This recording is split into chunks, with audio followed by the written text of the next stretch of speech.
Cough syrup से पीड़ित नागपुर में इलाजरत 2 और बच्चों ने दम तोड़ दिया। छिंदवाड़ा में 19, पांडुर्ना में 1 और बैतूल में 2 मौतों के बाद अब तक 22 मासूम अपनी जान गंवा चुके हैं। अभी भी कई बच्चे अस्पताल में भर्ती हैं। जहरीली सिरप से मासूमों की मौत की। मध्य प्रदेश में एक और बच्चे ने नागपुर के अस्पताल में दम तोड़ दिया। अकेले छिंदवाड़ा में ही 20 बच्चे जहरीले सिरप का शिकार हो चुके हैं, लेकिन इसकी जिम्मेदारी लेने को मध्य प्रदेश सरकार के मंत्री तैयार नहीं है। एमपी के स्वास्थ्य मंत्री राजेंद्र शुक्ला से जब इस बारे में पूछा गया तो उन्होंने अपनी सफाई में दलील दी कि वो सरकारों की संवेदनहीनता की खबर देने के लिए काफी हैं, जिम्मेदारी के लिए नहीं। स्वास्थ्य मंत्री ने तो कुछ नहीं बोले, हमने ही बोले हैं कि थोड़ा स्वास्थ्य विभाग में कमजोरी है, उसका ही वो है जो ये चल रहा है। जो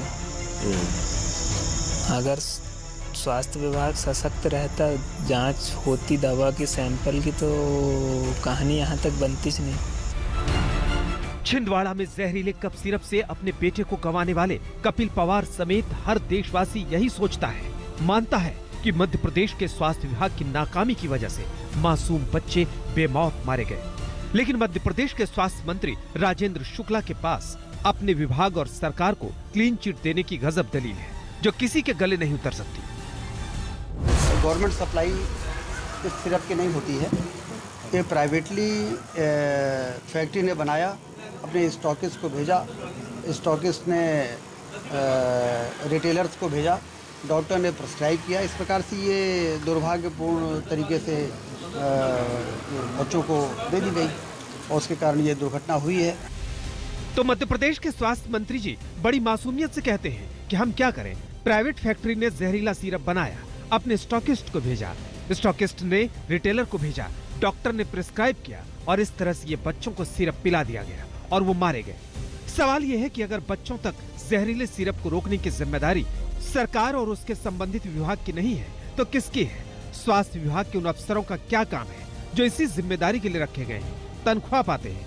लेकिन मंत्री जी इसका जवाब देने के बजाय सख्त कार्रवाई करने का दावा करके मामले को ठंडा करने में लगे हैं।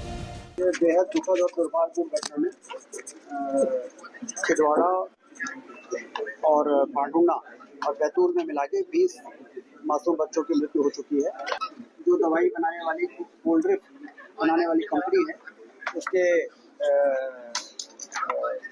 ओनर को गिरफ्तार करने के लिए छिंदवाड़ा से पुलिस की टीम चेन्नई और कांचीपुरम पहुंच चुकी है और कड़ी से कड़ी कार्रवाई की जा रही है। जिन बच्चों का यहाँ इलाज चल रहा है उसमें इलाज में कोई कसर न रह जाए, कोई कमी न रहे और उनके परिजनों को ढाढ़स बंधाया जा सके, इसके लिए आज मैं नागपुर आया हूँ।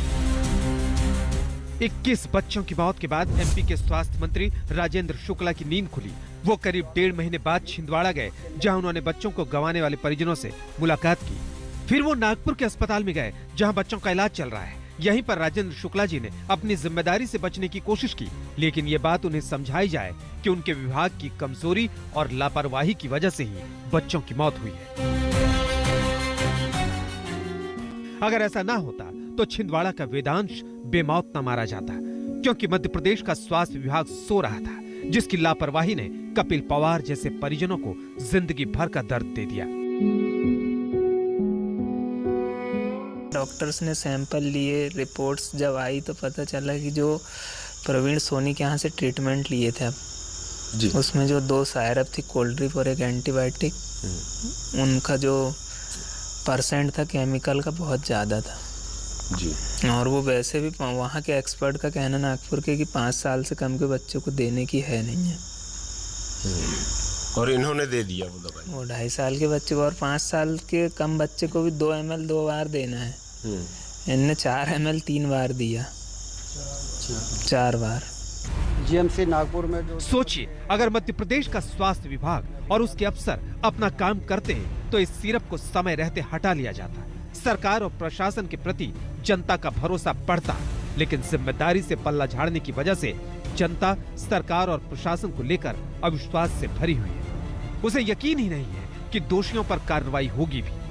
मेरे हिसाब से अभी भी कोई कदम नहीं उठा रहे, कुछ नहीं है, अभी भी सिर्फ प्रशासनिक खानापूर्ति है।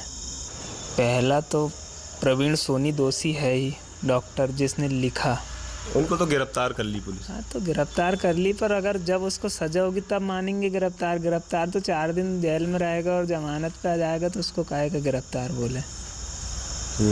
उसमें अगर शासन ठोस सबूत प्रस्तुत करे तो उसको सजा होगी। जांच में खुलासा हुआ कि कोल्ड-ड्रिप सिरप में जहरीले रासायनिक तत्व पाए गए जो बच्चों की किडनी फेल होने का कारण बने। कोल्ड-ड्रिप जहर से बच्चों की मौतों का सिलसिला थमने का नाम नहीं ले रहा। मध्य प्रदेश में बच्चों की मौत का आंकड़ा अब 20 के पार चला गया है। कफ सिरप से पीड़ित नागपुर में इलाजरत 2 और बच्चों ने दम तोड़ दिया।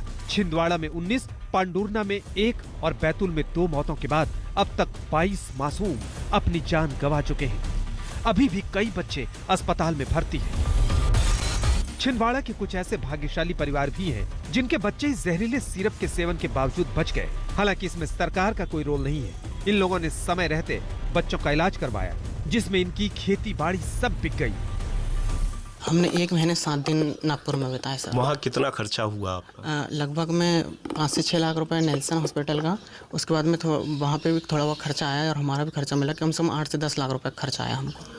तो वहाँ पे क्या प्रतीक को डायलिसिस भी हो रहा था? हाँ, वहाँ पे 2 बार डायलिसिस हुए हैं। 8 से 10 लाख रुपए के बीच में खर्चा आया है और हमारे पास उतना पैसा नहीं है, तो हमने जो है खेती किसानी के पैसे थे थोड़े बहुत, उससे और कुछ रिश्तेदारों से, कुछ साहूकार से पैसे लेके इलाज करवाए हैं।